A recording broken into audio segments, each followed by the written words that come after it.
Selamat siang adik-adik semuanya. Terima kasih sudah hadir secara virtual. Selamat datang di pertemuan ketiga mata kuliah pengantar akuntansi lanjutan. Hari ini agenda kita yang pertama adalah pretest, ya. Tapi jangan khawatir, pretest ini hanya untuk mengevaluasi pemahaman adik, ya, tentang materi hari ini. Ya, materi hari ini adalah tentang apa? Tentang apa? Ada yang tahu? Penyesuaian, Pak. Tentang penyesuaian, ya, jurnal penyesuaian, menyiapkan jurnal penyesuaian. Oke, masih dengan kasus yang sama di buku praktikumnya. Saya sudah terima semua jawaban versi setiap kelompok, kelompok 1 sampai 7. Mohon ditunggu nanti feedbacknya, ya. Mudah-mudahan dalam minggu ini bisa saya sampaikan feedbacknya seperti yang tempo hari itu. Oke, yang minggu lalu sudah kelompok pertama yang presentasi, maksud saya yang membahas, gitu ya, menjelaskan dari mana angka ini datangnya, gitu ya. Nah, sekarang giliran kelompok 2, ya. Yang lain silahkan interupsi kalau ada jawaban yang tidak sama, ya. Oke, agenda pertama seperti yang saya sampaikan tadi, saya akan sampaikan link dari kuisnya. Oke, mana dia? Ya ini. Kan. Send. Saya kirim lewat ini, ya, chat di Webex-nya.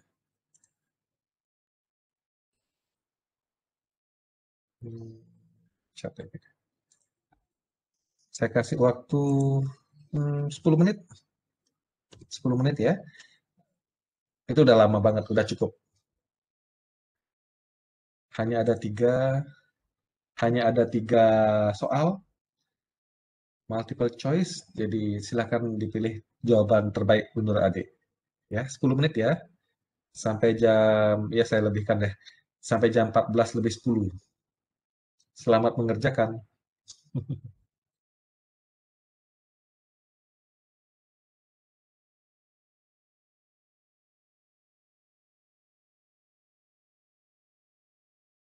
Nah, mana dia?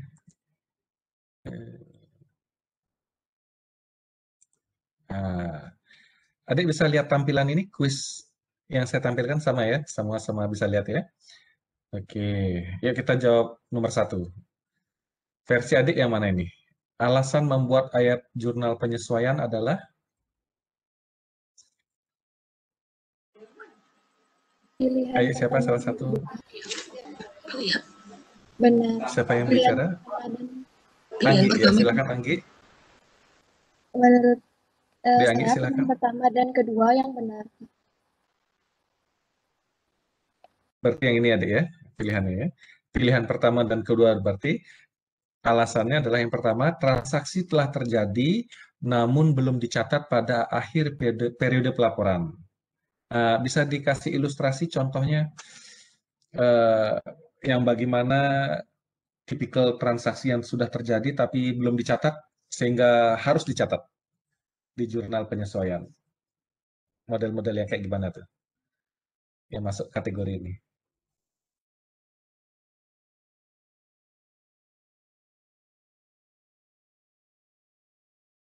Izin menjawab, Pak. Iya, siapa itu yang bicara?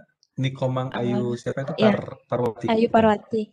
Betul, ya? Misalnya, Iya, iya, iya. ya, Ayu misalnya Parwati, periode ya. bulan, misalnya periode bulan Januari kan. Terus kan udah dibuat jurnal umum tuh sampai tanggal 31 Januari, tapi ternyata di tanggal 31 Januari itu udah ada juga diselesaikan lah kayak pelayanan jasa kepada konsumen dan udah diterima pendapatan, tapi untuk belum masuk ke dalam jurnal di akhir periode bulan Januari itu sehingga ada penyesuaian piutang usaha pada pendapatan. Demikian, Pak. Oke, kalau pengeluaran, misalkan ilustrasi yang sama berarti karyawan sudah bekerja selama 1 bulan, misalkan itu bulan Januari kemarin atau bulan Februari ini, ya udah bekerja dari awal bulan sampai akhir bulan. Nah, ketika perusahaan harus membuat laporan pada akhir bulan itu, maka perusahaan harus mengakui sebagai beban, toh, ya, mengakui sebagai beban gaji pada utang gaji, betul, ya? sampai akhirnya kapan gajinya dibayar, misalkan dibayar awal bulan depan, ya di utang gaji pada kas gitu ya. Oke, pinter ya. Jadi transaksinya sudah terjadi dalam artian karyawan sudah bekerja, ya sudah melaksanakan kewajibannya. Nah sekarang giliran perusahaan harus mengakui kewajibannya untuk membayar gitu ya. Tapi karena belum ada pengeluaran kas, ya diakuinya beban pada utang gaji misalkan gitu ya. Nah, itu maksud transaksi pertama tipikalnya. Untuk yang kedua, transaksi telah terjadi, sudah dicatat, namun besaran yang dicatat itu tidak mencerminkan atau belum mencerminkan keadaan yang sesungguhnya, sehingga harus disesuaikan gitu ya, supaya lebih mencerminkan keadaan yang sesungguhnya. Nah, ini model-model yang transaksi yang kayak gimana yang masuk kategori yang kedua ini, yang perlu disesuaikan. Izin Ya, menjawab, ada yang Kak. bisa menyampaikannya di sini? Siapa itu yang menjawab? Mita Menjawab, ya, Kak. Mita Cahyani. Contoh Betul ya, Dik Mita transaksinya, yang bicara ya? iya Pak, benar. Iya, iya. Gimana? Contoh transaksinya yaitu terjadi penyusutan pada peralatan. Misalnya pada awal bulan kita membeli peralatan seharga 50.000, namun pada akhir periode karena nilainya sudah berkurang, jadi itu harus dicatat kembali karena peralatan tersebut telah mengalami penyusutan. Oke, oke. Ya, peralatan disusutkan untuk lebih mencerminkan nilainya ya, penurunan nilainya. Mungkin yang lebih kelihatan itu misalkan perlengkapan ya, barang-barang habis pakai ya. Misalkan kalau di kantor itu misalkan ada kertas gitu ya, kertas untuk apa itu? Ya untuk dicetak itu ya. Alat tulis kantor itu. Nah, itu sudah dipakai selama satu periode akuntansi. Nah, pada waktu harus mencatat, maaf, pada waktu harus melaporkan, nah itu harus dilakukan cek fisik misalkan. Nah, supaya mencerminkan keadaan sesungguhnya, maka harus diakui sebagai beban penggunaan dari barang habis pakai itu ya, beban perlengkapan. Kemudian di kreditnya adalah perlengkapannya langsung ya. Alasan membuat jurnal penyesuaian adalah yang pertama dan kedua ini ya. Nah, kalau ketiga ya supaya dapat nilai harus ikutin kata dosennya ya. Oke. Oke, nomor 2 sekarang. Misalkan sekarang tanggal 3 Januari 2021, UD Maju membayar sewa ruko untuk 1 tahun sekaligus sebesar 24 juta secara tunai. Nah, bagaimana sebaiknya UD Maju mencatat transaksi itu pada tanggal 3 Januari 2021? Nah, jadi transaksi pada waktu dia membayar sewa ruko sekaligus 1 tahun untuk 1 tahun itu gimana jurnalnya? Siapa yang mau sukarela menjawab? Saya ingin mencoba menjawab, Pak. Erika? Iya, Erika ya? Yang ya, muncul di sini tulisannya Erika. Ya silakan, Dek Erika. ya, Kak. Izin menjawab kalau saya pilihan kedua dan ketiga yang benar, di mana kalau ada Yang transaksi ini ya? seperti itu bisa dicatat sebagai harta, yaitu sewa ruko dibayar di muka, bisa juga dicatat sebagai beban atau beban sewa, dan pada kreditnya ditulis kas sebesar 24 juta. Kas 24 juta. Oke. Nah, sebelum kita bahas, ada yang menjawab versi yang lain, misalkan yang pertama atau yang keempat ini? Ini kan bayarnya tanggal 3 Januari, ya. Nah, kenapa tidak diakui sebagai beban sewa ruko 2 juta ini? Kan itu setahun sekaligus, berarti kan 12 bulan toh. Jadi si UD Maju membayar sewa untuk 1 tahun, untuk 12 bulan sekaligus, sebesar 24 juta. Berarti sebulannya berarti 2 juta ya. Nah, kenapa nggak yang D ini jawabannya? Opsi yang keempat ini, beban sewa ruko 2 juta. Kan 2 juta memang benar untuk sebulan. Iya, Pak, tapi pada tanggal 3 Januari itu kita mengeluarkan uangnya sebesar 24 juta. Nanti di akhir periode baru disesuaikan berapa beban yang sebenarnya sudah terjadi. Oh, Itu menurut saya. iya, itu ya. Jadi yang persoalannya itu di sini ya. Jadi ada pengeluaran uang tunai sebesar 24 juta dan ini tidak mencerminkan keadaan yang sesungguhnya ya. Jadi yang ini kelirunya sebesar nominalnya 2 juta. Yang benar sementara waktu untuk tanggal 3 Januari ketika dia mengeluarkan uang sekaligus 24 juta untuk sewa setahun, itu adalah bisa dengan mengakuinya sebagai beban sewa sekaligus 24 juta ya untuk 1 tahun. Nah, ketika dia harus membuat laporan di akhir bulan Januari, maka harus disesuaikan karena beban sewa ruko 24 juta ini adalah ruko untuk sewa untuk 1 tahun, untuk 12 bulan. Padahal waktu baru berlalu 1 bulan, yang nilainya adalah 2 juta rupiah. Nah, kalau saya ilustrasikan di sini, seperti ini ya. Soal nomor 2 itu di sini. Jadi bulan Januari dia melakukan pengeluaran sebesar 24 juta sekaligus yang mengcover 12 bulan sewa ya. Nah, awal Januari berakhir dan pada akhir Januari ya itu sudah 1 bulan berlalu dan nilai dari sewa itu yang sudah berlalu, yang sudah expired itu ya, itu adalah 2 juta. Ya. Jadi kalau kita strict bicara mengenai cost sama expense definisinya, maka cost dari sewa ruko itu adalah 24 juta. Harga perolehan dari sewa ruko itu adalah 24 juta. Ya. Dan seiring berjalannya waktu, kita harus melakukan penyesuaian karena yang baru menjadi beban adalah hanya 2 juta rupiah. Ya. Jadi porsi dari cost yang sudah expired itu namanya expense ya, beban kalau di bahasa Indonesia kan. Jadi bebannya adalah 2 juta ya. Ini adalah prepaid expense-nya yang dibayar di muka 24 juta. Ya, jadi ketika bulan Januari sudah berakhir, maka prepaid expense yang tersisa adalah lagi berapa? Lagi 22 juta ya. Jadi sisanya adalah 22 juta. Ya, di akhir bulan Januari. Maaf, kendala teknis. Ya. Ini sisa prepaid-nya ya.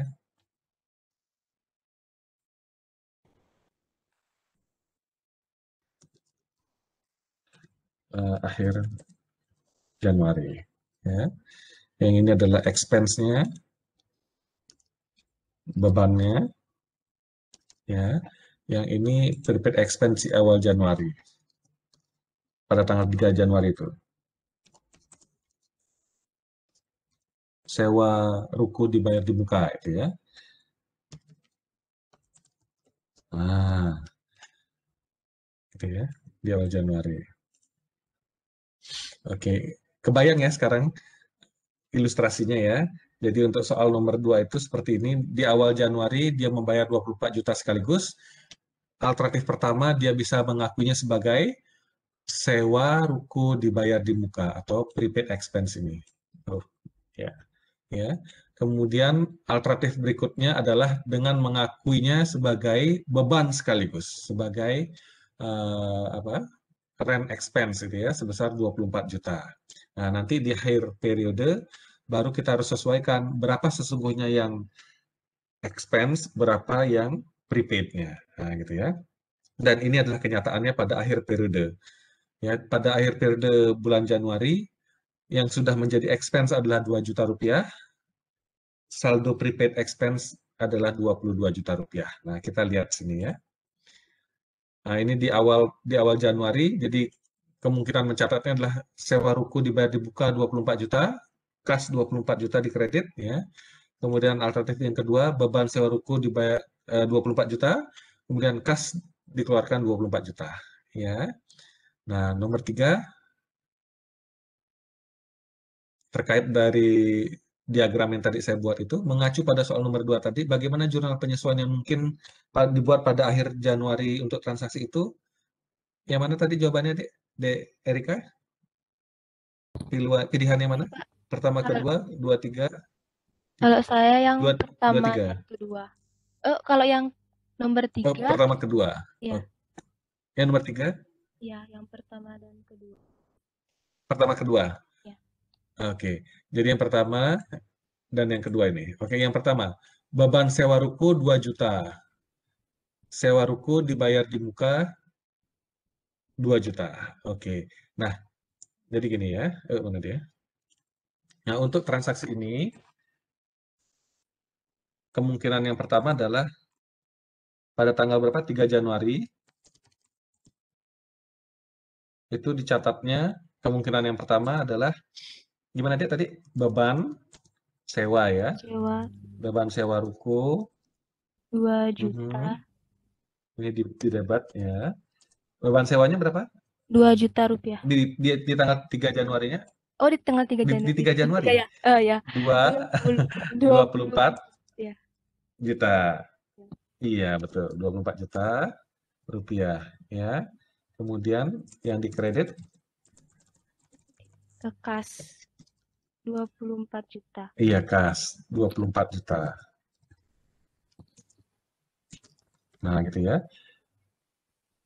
Alternatif yang kedua Sewa adalah di debit, sewa ruko sewa ya ruko dibayar di muka. dibayar di muka 24 juta gitu ya. Ya.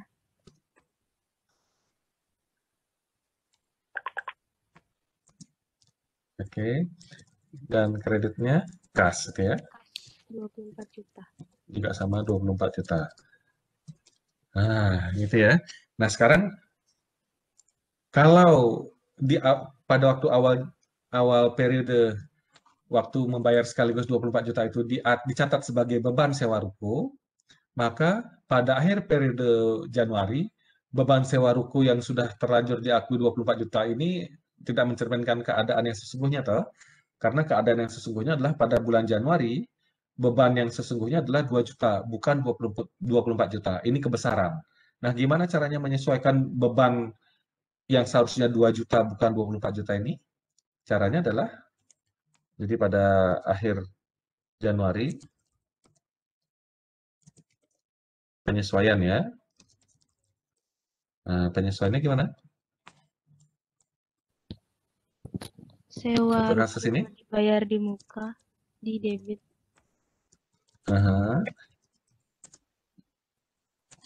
Bebannya diapakan? Bebannya di kredit. Iya, bebannya dikreditkan ya. Sewa ruko berapa? Sebesar berapa? 22 juta. Karena beban iya 22 juta. Yang lainnya kebayang? Lihat ya di sini. Eh error. Pencet malah saya escape. 1 Januari 2021 penyesuaian. Gitu ya.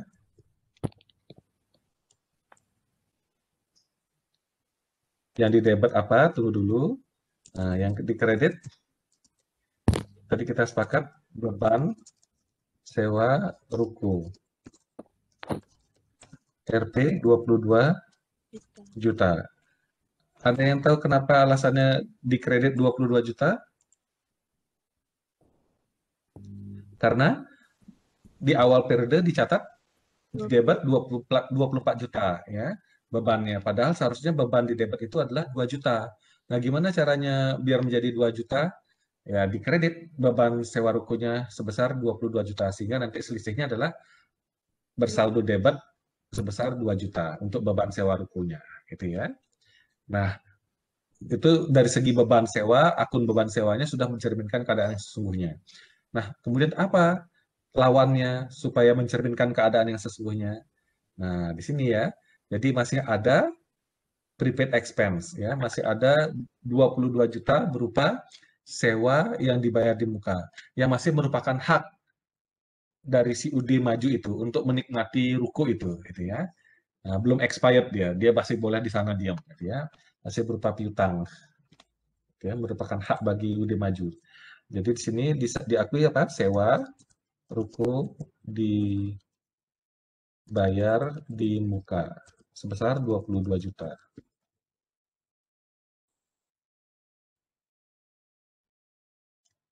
Nah, kurang lebih gitu ya. Nah, ini dia. Sebentar. Biar lebih rapi. Ini coba naik dikit.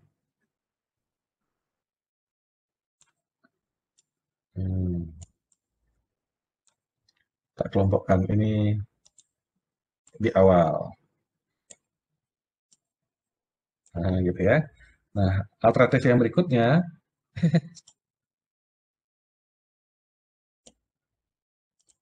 oke. Nah, berikutnya, kalau di awal dicatatnya bukan beban, tetapi adalah sewa ruko langsung, maka gimana? Alternatif yang kedua, kalau di awal dicatat sewa ruko dibayar di muka 24 juta, untuk mencerminkan beban 2 juta dan saldo sewa ruko dibayar di muka seharusnya tinggal 22 juta, gimana caranya? Cara menyesuaikannya. Ada yang bisa bantu saya? Tanggal 31 Januari. Untuk alternatif yang kedua, ayo gimana? Apa yang didapat di sini? Atau apa yang dikredit dulu? Yang dikredit adalah sewa Sewa ruko dibayar di sewa muka. ruko ya. Ya, ya sewa rukonya seharusnya nilainya 22 juta, bukan 24 juta ya. Sewa ruko di ya dibayar di muka dikurangin lagi 22 juta. Betul ya? Sorry, 2 juta, maaf, Dua maaf. juta, Pak. Ya. Dikurangi 2 juta. Iya, betul, betul. Makasih. Ini efek masih lapar, harus nambah lagi makan siang. Ya, sewa ruko dibayar di muka 2 juta. Mengapa demikian? Karena, lihat di sini, karena Tanya 22 juta. ini ya, saldo sewa ruko dibayar di muka seharusnya pada akhir periode adalah 22 juta. Ya, sedangkan di sini kebesaran 24 juta, sehingga harus dikurangi lagi 2 juta aja. Ya, sehingga nanti di akhir periode sewa ruko dibayar di muka saldonya adalah 22 juta. Nah, lawannya apa di sini? Atau pasangannya apa? Yang harus diakui sebesar 2 juta adalah Beban bebannya ya. Iya. Iya betul, beban sewanya ya. Jadi beban sewa rukonya adalah diakui 2 juta ya. Nah, mudah-mudahan dengan ilustrasi tabel grafik ini semakin kebayang ya. Kenapa jurnal penyesuaiannya harus begini. Jadi jangan dihafal ya. Terkadang dan seringkali garis bilangan ini apa namanya ini ya. Ini sangat-sangat membantu ya, terutama untuk soal-soal yang agak kompleks dan mengecoh gitu ya. Jadi jangan ragu untuk membuat garis waktu seperti ini, periode waktu, supaya lebih jelas berapa porsi yang menjadi beban, mana porsi yang masih merupakan sewa dibayar di muka gitu ya. Oke, nanti saya share ini ya filenya ke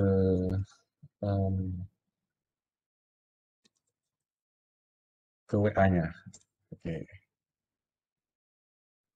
Jadi itu ya. Jadi sewa ruko dibayar di muka 22 juta, beban sewa ruko 22 juta. Nah, ini ya, sewa ruko dibayar di muka, kemudian beban sewa ruko 22 juta. Betul ya? Nah, kemudian berikutnya yang 2 juta, beban sewa ruko 2 juta. Ini ya, beban sewa ruko 2 juta, sewa ruko dibayar di muka 2 juta, gitu ya. Jadi yang jawaban yang benar adalah jawaban yang ini dan yang ini. Berarti pilihannya adalah pilihan pertama dan kedua benar ya. Jadi yang seperti Erika bilang itu ya. Oke, gampang ya. Oke. Nah, sekarang giliran adik-adik yang presentasi ya. Saya minta kelompok 2 deh. Minggu lalu sudah kelompok pertama, sekarang kelompok kedua. Ini saya sudah siapkan, saya sudah download file tugas kelompok 2 yang sudah dikirim tadi pagi atau kemarin malam. Ini ya. Oke. Ada Mega dan kawan-kawannya, termasuk Dek Vicky yang tidak hadir. Silakan anggota kelompok 2 untuk bisa mengklarifikasi mengapa akun ini yang muncul dan nominal ini yang disampaikan. Ya, silakan mulai dari siapa aja boleh, boleh Mega atau siapa aja. Silakan. Baik, mohon izin untuk menjawab, Pak. Ya, volume suaranya bisa dibesarin lagi dikit.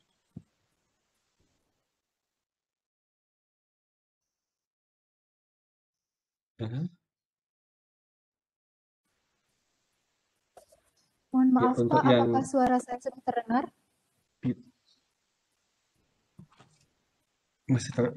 masih kecil suaranya. Coba apa saya yang kecilan? Oh iya, saya volumenya setengah. Ya silakan, coba lagi. Apakah suara saya sudah terdengar, Pak? Oh ya, sip. Sangat menggelegar. Ya, ya silakan yang ayat jurnal pertama itu penyesuaiannya. Untuk soal jurnal penyesuaian yang nomor 1, pada tanggal 30 sampai 31 Juli, Mahesa telah menyelesaikan penyewaan mobil harian untuk PT Salemba sebesar 3.000. Klien berjanji akan membayar lunas tanggal 4 Agustus 2018. Mahesa belum mencatat transaksi tersebut.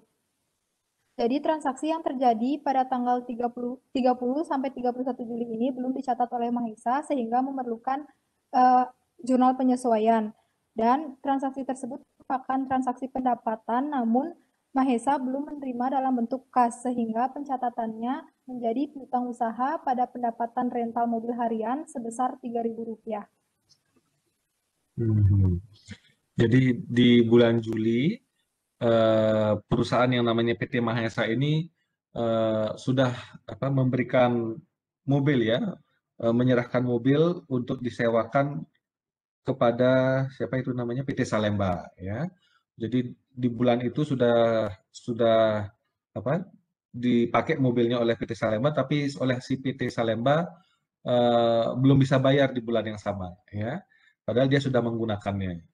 Jadi PT Salemba berjanji akan membayar secara tunai itu pada tanggal 4 Agustus di periode berikutnya. Nah, padahal perusahaan harus membuat laporan di periode bulan ini ya, bulan Juli ini. Nah, sehingga di bulan Juli, di akhir bulan Juli sebelum membuat laporan, perusahaan harus mengakui adanya piutang usaha ya, tagihan.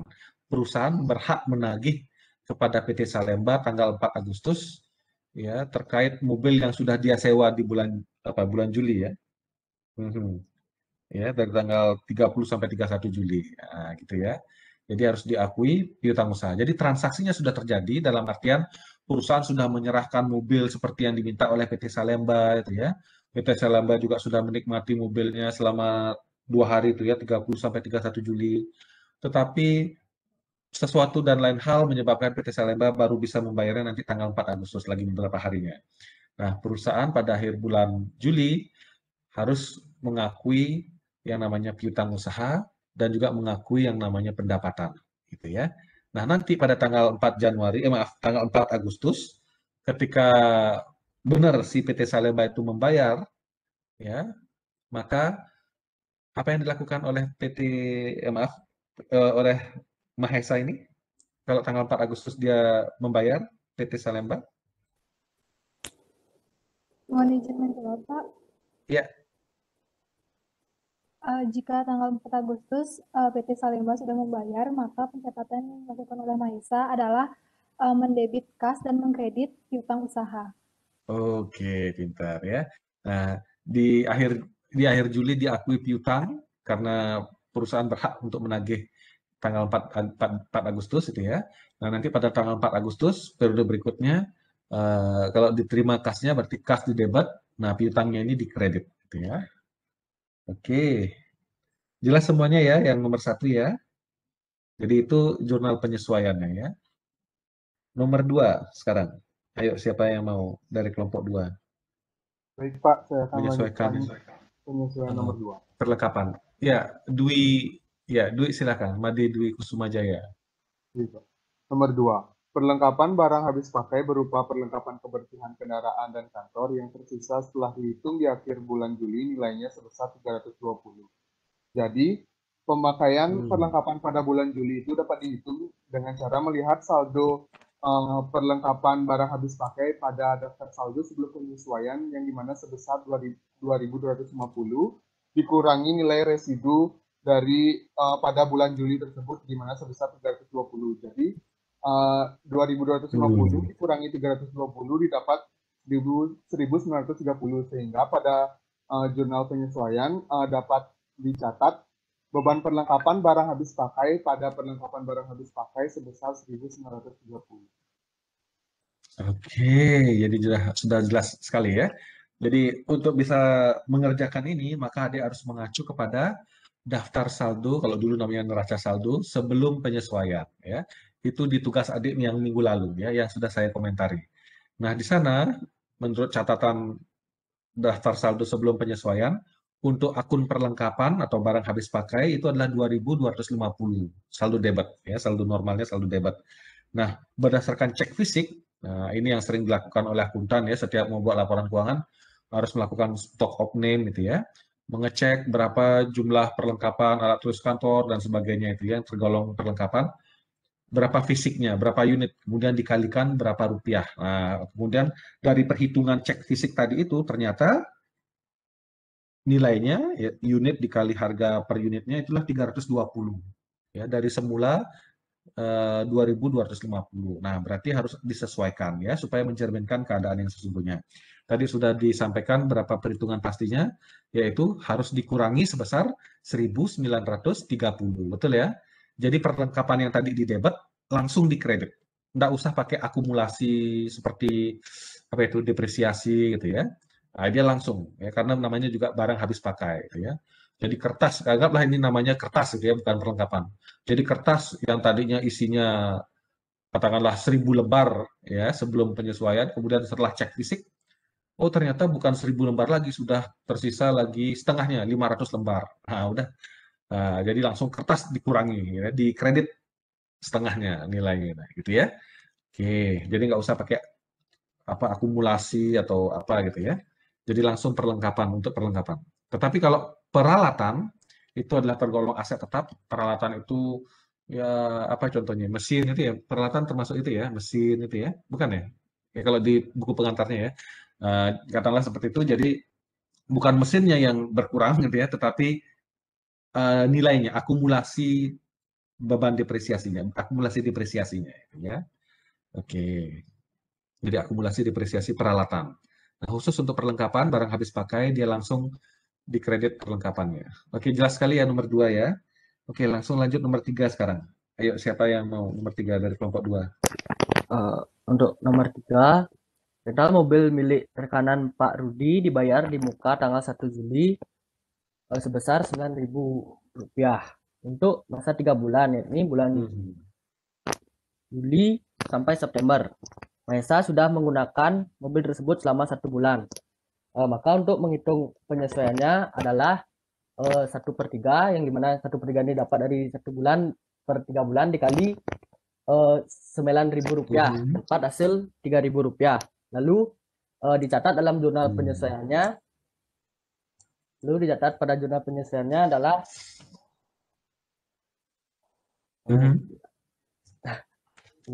ini, iya.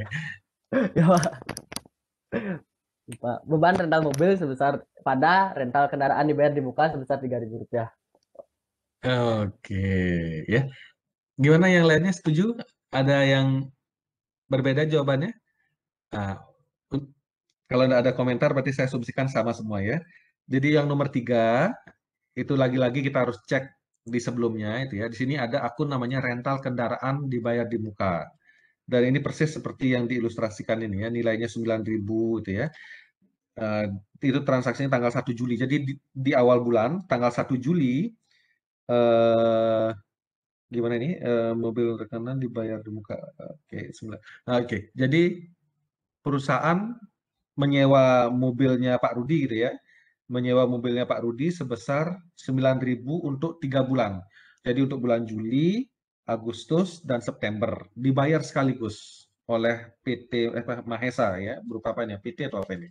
Ya si pengusaha Mahesa ini gitu ya. Jadi untuk Juli, Agustus, September. Nah, untuk penggunaan mobil. Nah, setelah 1 bulan berlalu di bulan Juli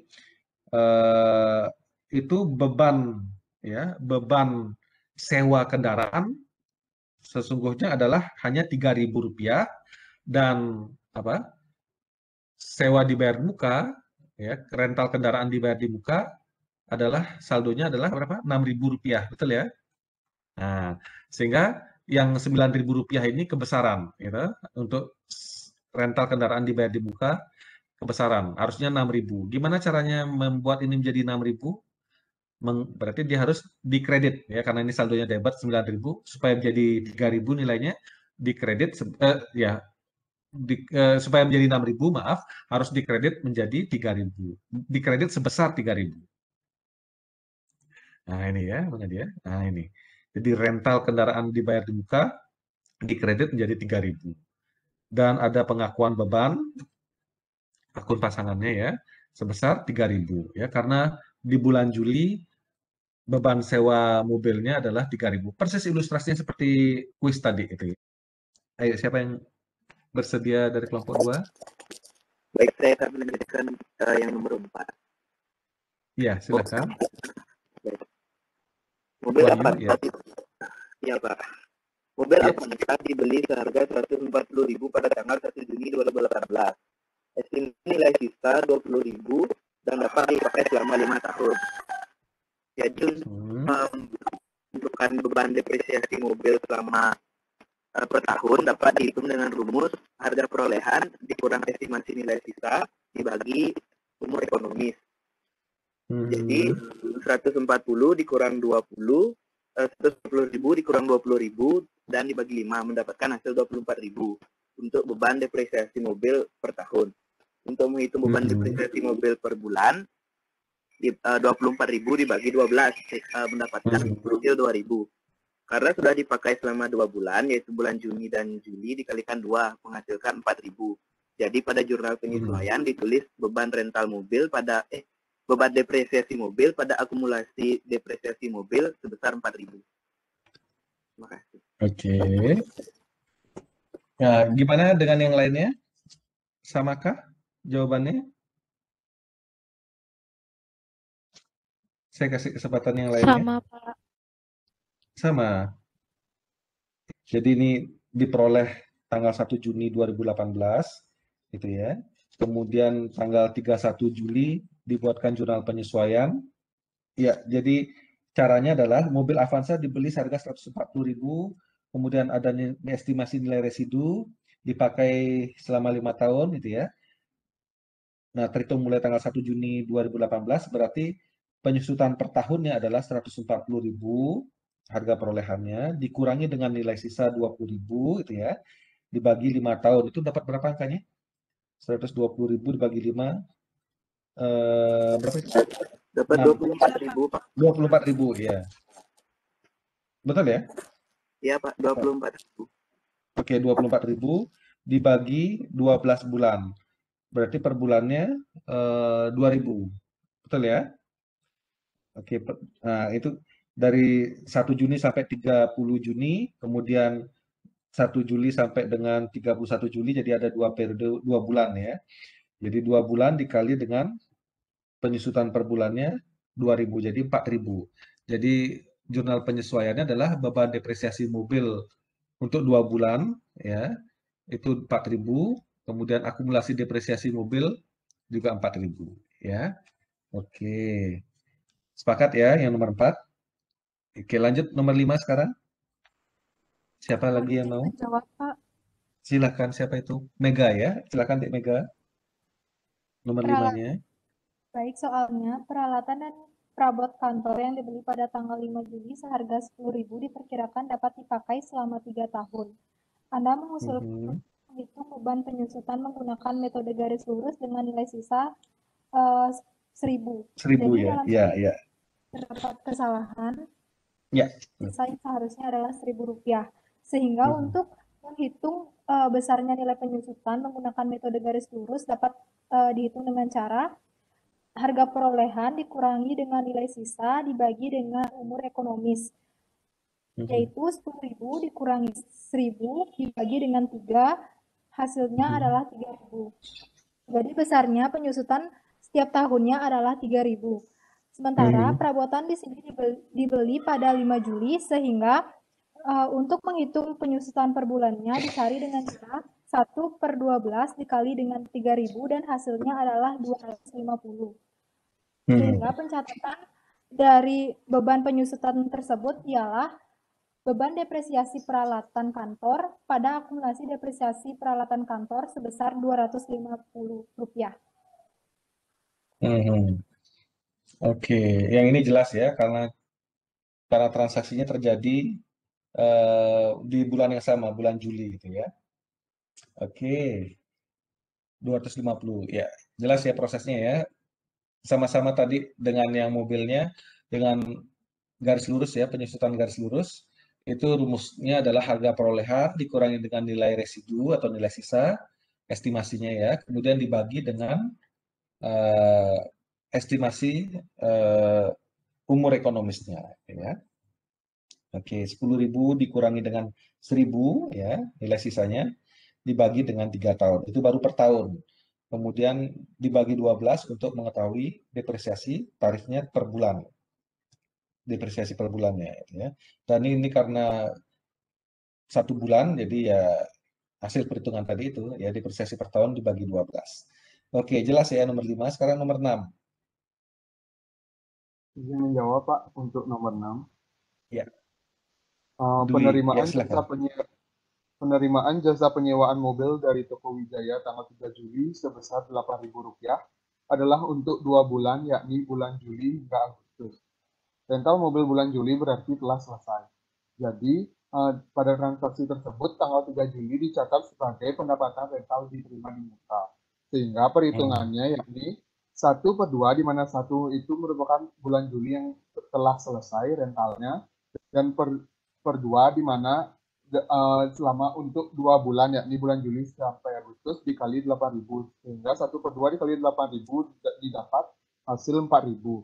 Jadi 4.000 tersebut telah diakui sebagai pendapatan, sehingga pada jurnal penyesuaian dicatat pendapatan rental diterima di muka pada pendapatan rental mobil bulanan sebesar 4.000. Ada sangkut pautnya dengan di daftar saldo sebelum penyesuaian kali ini? Ada nggak? Ada, Pak. Ada ya, nomor 6 ini ya, Toto. Nomor 6 ya. Jadi yang ini ya, mana dia? Ini ya rental diterima di muka ya. Betul ya? Benar. Betul ya, pas yang salah? Kepencet. Yang itu nggak bisa, nggak pas. Yang ini ya, 14.000 ini ya. Saldo kredit 14.000. Oke, pendapatan rental diterima di muka. Nah, kasusnya adalah penerimaan jasa penyewaan mobil dari Toko Wijaya tanggal 3 Juli sebesar 8.000 adalah untuk 2 bulan. Juli, Agustus. Oke.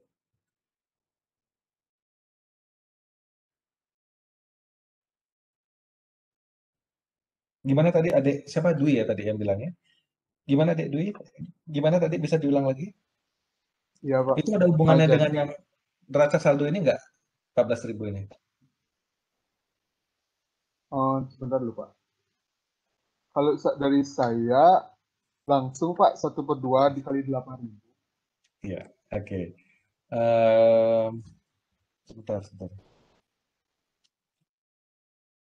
Coba saya balik dulu tanggal 3 Juli di bukunya. Menerima pembayaran di muka atas jasa rental mobil di Agustus 8.000. Sebelumnya lagi akunnya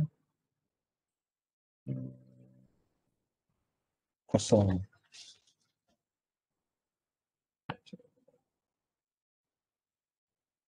Oke, iya. Jadi yang 14.000 itu ada yang komponen dari Toko Wijaya 8.000 dan ada mungkin lagi yang lainnya ya, karena neraca saldo yang awal daftar saldo yang awal itu pendapatan rental diterima di muka kosong. Kemudian tanggal 3 Juli ada transaksi pengakuan pendapatan rental diterima di muka 8.000, kemudian ada lagi menjadi totalnya semua adalah 14.000 gitu ya. Dan sekarang penyesuaiannya khusus yang nomor 6 ini khusus di komponen Toko Wijaya itu ya, yang dikontribusikan oleh Toko Wijaya. Nah,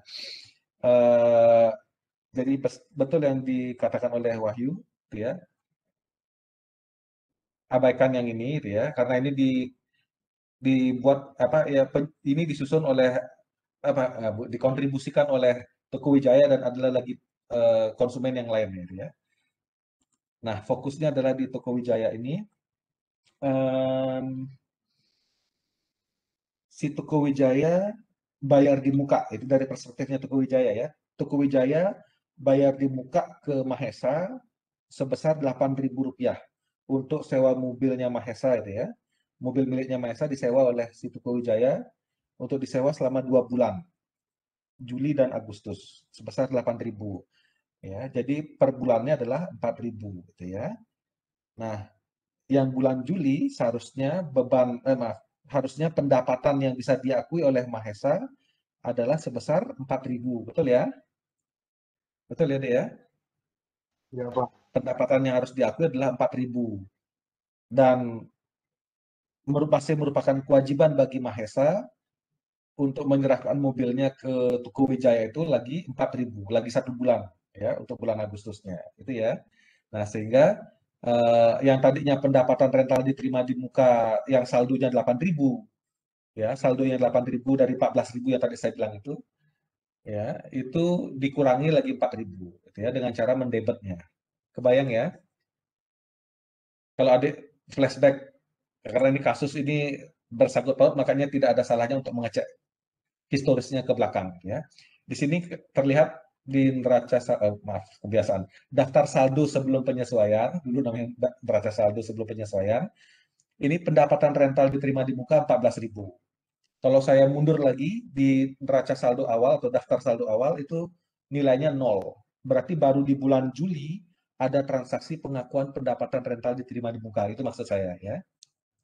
Dan setelah ditelusuri per transaksi terlihat di awal itu tanggal 3 Juli ada pengakuan pendapatan rental diterima di muka dari si Toko Wijaya ini yang nilainya 8.000 ya. Kemudian pasti ada lagi yang lainnya yang kemudian diakui totalnya jadi 14.000 di akhir bulan sebelum disesuaikan. Nah, untuk nomor 6 fokusnya adalah di si Toko Wijaya yang 8.000 komponennya. Jadi sebelum penyesuaian kita mengakui pendapatan rental pendapatan rental diterima di muka ya sebesar 8.000 ya untuk 2 bulan ya. Nah, sekarang setelah 1 bulan berlalu dan masih ada 1 bulan bagi si Toko Wijaya berhak untuk menyewa mobilnya, mobil kita, mobil Mahesa, maka di sini harus diakui pendapatan rental diterima di muka berkurang 4.000 ya. Kemudian ada pengakuan pendapatan rental yang sudah menjadi pendapatan gitu ya bagi Wijaya itu adalah 4.000. Ya, gitu ya. Jadi nomor 6 sudah betul ya. Oke, terima kasih Dek. Siapa? Wahyu tadi ya. Berikutnya nomor 7. Yang lainnya kalau ada yang belum jelas bisa interupsi ya. Mohon izin menjawab Pak Oke. untuk nomor 7. Nomor 7 silakan. Ya. Siapa ini? Mahesa meminta seorang Dwi Anggra. Ya, Dwi Anggra ya. Mahesa meminta seorang supir untuk mengantar pelanggan rental harian untuk bekerja lembur pada hari Sabtu dan Minggu. Uang lembur yang dijanjikan sebesar Rp400 akan dibayar pada saat pembayaran gaji di pertengahan Agustus 2018. Jadi di jurnal penyesuaian ini ditulis dicatat beban gaji pada orang gaji sebesar Rp400. Oke, jadi si Mahesa minta tolong orang untuk nganterin apa ini ya untuk bekerja lembur gitu ya. Nanti uang lemburnya akan dibayar ya, baru akan dibayar periode mendatang di bulan Agustus bulan depan ya. Jadi di bulan Juli harus diakui sebagai utang gaji gitu ya. Jadi kenapa diakui sebagai beban gaji? Karena kita sudah nyuruh orang dan orang itu sudah bekerja ya di bulan Juli. Tetapi karena belum dibayar, maka bukan kas di sana tetapi berupa utang gaji gitu ya. Jadi nomor 7 betul, beban gaji didebet pada utang gaji. Utang gajinya dikredit di nominal yang sama Rp400. Oke, jelas sekali ya nomor 7 ya, gampang ya. Oke, nomor 8 sekarang. Ayo, siapa? Penyesuaian terakhir. Baik, saya akan melanjutkan nomor 8, Pak. Tagihan Silakan. ART bulan Juli baru diterima pada tanggal 31 Juli dan akan dibayar di minggu pertama Agustus sebesar 240. Dari transaksi ini, Dalam jurnal penyesuaian dapat dicatat beban listrik, air, dan telepon pada beban yang masih harus dibayar sebesar 240, Pak. Oke. Nama akunnya memang beban yang masih harus dibayar ya? Ya, Pak. Oh iya. Saldo. Iya, saya lihat di sini. Beban yang masih harus dibayar. Oke. Jadi ini prinsipnya juga sama juga, masih ngutang gitu ya, masih akan dibayar di bulan Agustus. Iya. Oke, sepanjang ada akun itu namanya betul, silahkan gitu ya. Jadi di akhir bulan dia baru nerima tagihan ya, bill-nya gitu ya, tapi belum dibayar. Dibayarnya nanti di minggu pertama bulan Agustus gitu ya. Sebesar 240.000. Jadi ada pengakuan beban karena udah terjadi, sudah dipakai listrik, air, telepon gitu ya. Maka ada pengakuan beban di periode itu. Nah, kemudian ada utang di sana. Yang ini istilahnya adalah beban yang masih harus dibayar gitu ya. Sifatnya sama, utang, masih utang dia karena belum dibayar. Nanti bulan Agustus akun beban yang masih harus dibayar ini harus dibalikkan ya, harus di debit. Kemudian kas yang dikredit. Ya, saya kira paham semuanya ya. Oke, jadi pesan saya adalah ketika membuat jurnal penyesuaian ada baiknya juga ada ingat-ingat transaksi mendahulunya itu ya. Ya, kemudian pastikan juga adik menggunakan nama akun yang konsisten gitu ya. Kalau kas di BNI lanjutkan kas di BNI gitu ya. Jangan hanya kas kemudian ada kas BNI gitu ya. Karena untuk transaksi yang lebih kompleks mungkin berbeda itu ya. Kas yang dimaksud adalah kas petty cash itu ya, kas apa istilahnya itu? Kas yang ada di tangan gitu ya, yang ada di tangan perusahaan, tapi cash on hand istilahnya ya. Kemudian kalau kas di BNI itu berarti uang perusahaan yang disimpan di bank BNI gitu ya.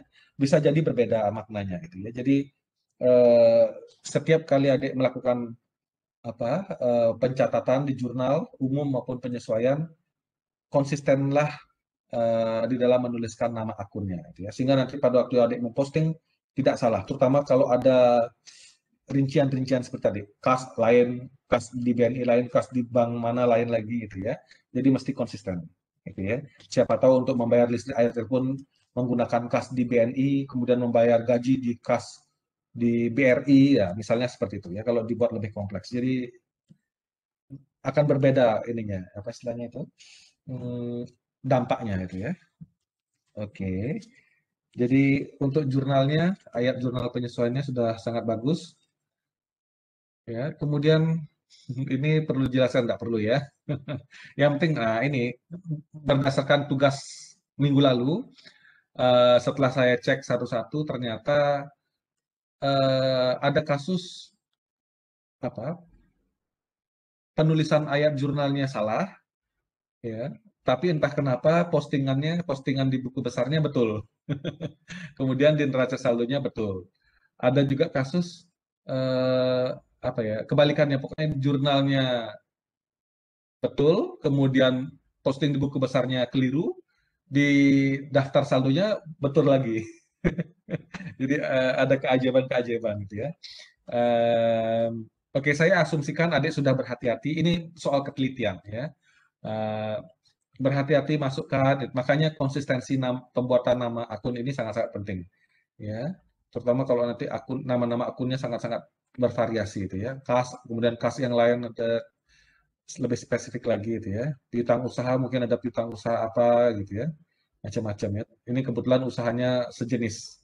Kalau macam-macam itu lebih membingungkan lagi. Jadi harus ekstra hati-hati.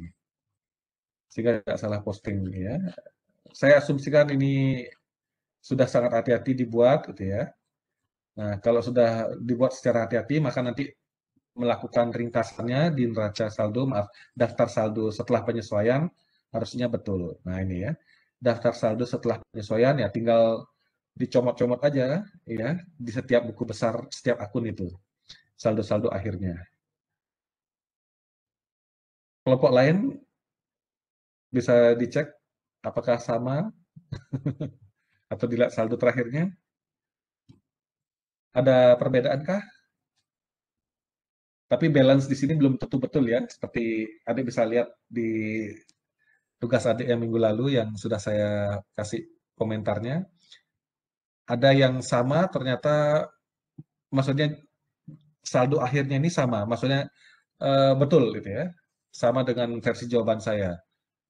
Tetapi setelah ditelusuri, ternyata ada kesalahan perhitungan di sini ya, yang sumbernya adalah dari postingan di buku besar. Ada yang memang dari awal di jurnalnya yang keliru gitu ya.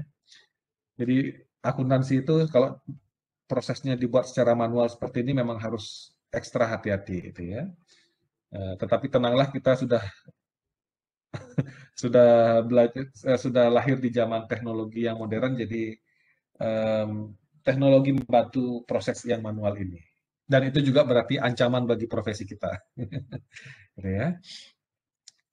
Yang ini sama semua ya?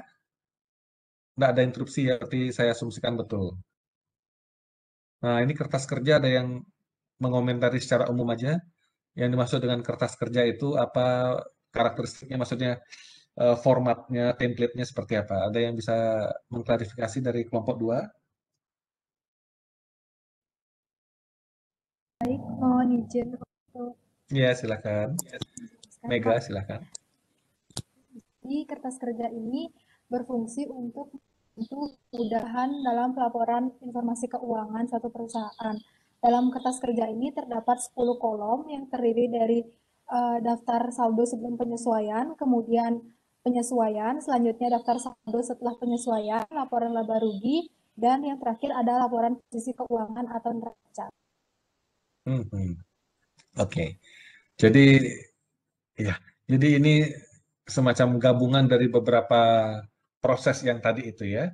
Di kolom penyesuaian ini ya diambil dari ayat apa tadi, dari jurnal penyesuaian yang tadi itu ya. Kemudian daftar saldo sebelum penyesuaian juga dari tabel sebelum adik membuat apa entry di jurnal penyesuaian, betul ya.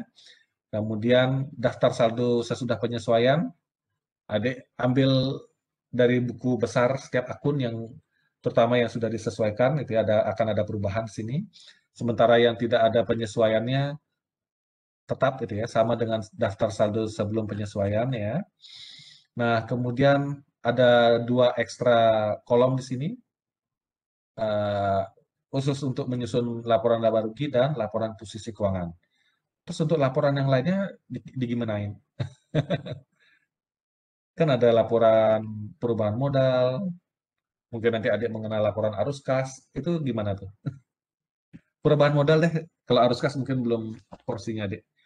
Laporan perubahan modal nyarinya di mana nanti? Bisa dibuatin di sini atau gimana?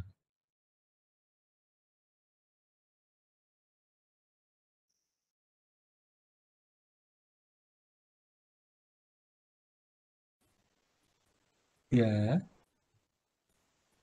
Jadi untuk laporan perubahan modal itu sendiri nanti menggunakan informasi yang dihasilkan dari laporan laba rugi. Ketika iya. perusahaan mengalami laba, maka nanti modal akan bertambah seperti itu, Pak. Oke, ya, ya, sip, itu ya, udah paham ya. Jadi asumsi saya belum cek secara detail satu persatu. Kalau adik benar hati-hati itu ya dari awal itu ya memasukkan angka ini gitu ya, maka harusnya benar ya. Tapi justru kesalahan kita yang sering kali kita lakukan adalah karena ini bagi kita ini gampang gitu ya, hanya proses menginput gitu ya dari data sebelum-sebelumnya, justru itu biasanya itu ya agak sedikit apa istilahnya kepleset gitu ya. Yang harusnya 10.000 masuk di mana misalkan di akun sebelumnya itu, tapi akhirnya salah masukkan gitu ya. Itu terjadi di salah satu kelompok yang sudah saya kasih feedbacknya itu ya. Saya paham maksudnya, tapi mungkin karena terburu-buru itu ya, sehingga kepleset. Biasa gitu selalu. Kalau kita ngerasa gampang gitu ya, kita agak kurang hati-hati. Ya. Padahal untuk kasus yang sulit itu ya, kita habiskan energinya benar-benar hati-hati ya itu ya. Oke, ya saya kira manusiawi. Cuman ya apa buku praktikum ini mengajarkan kita untuk teliti gitu ya di dalam menghitung maupun juga dalam menginput ya. Ya saya kira kalau konsisten adik berhati-hati ya harusnya nggak ada masalah ya. Persoalan yang paling utama di topik kita hari ini adalah bagaimana kita melakukan penyesuaian ini ya. Ini kuncinya. Saya tidak bermaksud mengatakan proses menyalin tadi itu adalah tidak penting gitu ya. Tapi apa yang menjadi concern saya untuk hari ini, pertemuan kali ini adalah adik memahami mengapa perusahaan harus melakukan penyesuaian. Tadi kita sudah bahas alasannya ya. Yang pertama, saya ringkas ya. Yang pertama ada transaksi yang sudah terjadi tetapi belum dicatat oleh perusahaan. Contohnya ini, ya perusahaan sudah menyewakan kendaraannya, itu ya. Si klien sudah menikmati kendaraan yang dia sewa, cuman dia belum bayar, gitu ya. Transaksinya sudah terjadi. Kita sudah menyerahkan kendaraan yang kita sewakan, klien sudah menikmati kendaraan yang kita sewakan, cuman belum ada penerimaan uangnya itu ya. Jadi kita harus mengakui adanya piutang dan juga kita sudah bisa mengakui pendapatan karena kita sudah menyerahkan jasa kita gitu ya. Itu dari segi pendapatan. Dari segi beban juga sama, kita sudah nyuruh pegawai untuk bekerja gitu ya. Tetapi kita belum bayar dia. Kita janji bayar periode berikutnya di awal bulan periode berikutnya. Nah, transaksi sudah terjadi, kita harus mengakui beban di sini, ya, beban gaji, gitu ya. Karena belum kita bayar, kita masih ngutang, gitu ya, utang gaji, nah, gitu ya. Jadi alasan pertama, transaksi sudah terjadi, tapi belum kita catat, sehingga kita harus melakukan pencatatan di penyesuaian ini, jurnal penyesuaian ini. Yang kedua, transaksi sudah terjadi, sudah kita catat juga, cuman jumlah atau nominal yang tercatat itu tidak atau belum mencerminkan keadaan yang sesungguhnya ya. Nah, untuk membuat laporan keuangan itu harus mencerminkan keadaan yang sesungguhnya gitu ya. Dari keadaan aset, utang, modal itu ya, semua harus sesuai. Nah, contoh tadi itu ada pengakuan pendapatan sewa diterima di muka sekian gitu ya. Wah, ternyata ini adalah merupakan 3 bulan pendapatan yang kita terima di muka. Padahal kita akan membuat laporan untuk 1 bulan saja, bukan untuk 3 bulan. Nah, yang 2 bulan ini belakangan kita akui, ya. Jadi yang diakui dulu adalah bebannya, ya. Kalau itu tadi pendapatan berarti ada pendapatan diterima di muka yang dikurangi, gitu ya. Kemudian ada pengakuan pendapatan yang khusus untuk 1 bulan saja, 1 periode pelaporan saja, gitu ya. Nah, itu kalau dari pendapatan, kalau dari beban itu ya, sewa dibayar di muka, gitu juga prinsipnya ya. Mana yang sudah expired yang merupakan beban periode sekarang, dan mana yang masih merupakan sewa dibayar di muka gitu ya. Nah, itu harus jelas proporsinya gitu ya. Oke. Jadi saya kira konsepnya itu ya. Saya kira yang 8 ini adalah variasi dari 2 yang saya katakan tadi itu ya. Oke. Bagaimana adik-adik? Sudah sangat jelas ya. Saya kira di pengantar akuntansi yang pertama secara teoritis mungkin ya sudah diberikan, kemudian adik juga sudah paham. Nah, sekarang kita praktekkan dan semoga tidak bingung ya. Gimana, sudah jelas semuanya sampai di sini untuk penyesuaiannya? Pak, izin bertanya, Pak. Silakan. Kertas kerjanya itu perusahaannya rugi ya, Pak? Sebentar, saya mana kursor? Oh, iya. Di kertas kerja gimana? Iya, rugi? Rugi. Sebentar. Saya belum cek malah. Terima kasih sudah mengingatkan. Mana dia? Laporan laba rugi, laba bersih nomor 33. Ini bentar, pendapatannya juga. Oke. Kalau di kredit ini laba apa rugi namanya? Ayo. Rugi, Pak. Rugi. Di kredit rugi. Oke, karena kita lihat sini ini yang keempat ya, betul ya? 41 Iya, berarti. kecil di Ya, kredit. lebih banyak bebannya daripada pendapatannya, sehingga supaya sama. Nah, ini rugi 1.850 menurut versi kelompok 2. Menurut Berarti kelompok di lain? laba bersih tadi dicoret ya, Pak, menjadi rugi. Yang di keterangannya itu. Oh, ini, iya. Ini ya. Yang ini Iya. maksudnya, jadi rugi bersih. ya atau biasanya laba garis miring rugi bersih gitu. Iya. Iya, kalau saldonya di kredit, maka kita bisa pastikan dia adalah maksudnya adalah rugi bersih. Ya, karena ya terkonfirmasi dari sini lebih besar total bebannya daripada total pendapatannya. Pendapat. Gitu ya. Iya, dengan asumsi yang adik input di sini benar ya. Saya belum buat orek-oreknya gitu ya. Saya akan buat versi jawaban saya, nanti saya akan kasih feedback. Kalau oke, saya tulis oke, berarti jawabannya sama dengan versi saya itu ya. Oke, nanti kita tunggu ya feedback dari saya ya. Yang jelas saya ingin lihat, kalau tadi saya lihat proses di pencatatan di jurnal penyesuaian, saya kira tidak ada masalah. Ya, dengan asumsi adik sudah hati-hati masukkan daftar saldo sebelum penyesuaian, kemudian postingannya ke buku besar benar itu ya, menjumlahkannya saldo akhirnya juga benar, masukkan ke kertas kerja benar, harusnya ini benar semua ya, harusnya kelompok 2 ini 100. Ya, tapi kita lihat nanti ya. Oke. Terima kasih Di Anggi. Terjawabkah itu tadi? Ya ini rugi ya, karena lebih gede bebannya daripada pendapatannya. Tapi terus terang saya belum tahu jawaban benarnya. Gitu. Apakah benar rugi dan apakah benar rugi 1.850? Oke? Baik, Pak. Terima kasih. Iya, sama-sama. Ada lagi yang mau dikomentari? Atau mungkin ada jawaban yang tidak sama? Silahkan mumpung masih ada waktu. Untuk tugas dari RPS-nya cuma sampai di sini aja ya disuruhnya ya. Penyesuaian ya. Ya kita ngikutin apa yang digariskan oleh modul kita, silabus kita. Minggu depan menyusun laporan keuangan. Dikit lagi. Menyusun laporan mah gampang sekali ini ya. Oh, tapi dengan ada jurnal penutup. Ini yang saya maksud ya. Berarti minggu depan kita akan belajar bagaimana mengenolkan akun-akun yang sifatnya temporer ini. Ya. Akun-akun yang ada di laporan laba rugi. Ya, kemudian kita tutup. Ya. Ya. Itu cakupannya yang minggu depan. Dan adik harus dirikan buku besarnya lagi ya. Iya, nggak masalah ya. Ini prosesnya proses manual soalnya.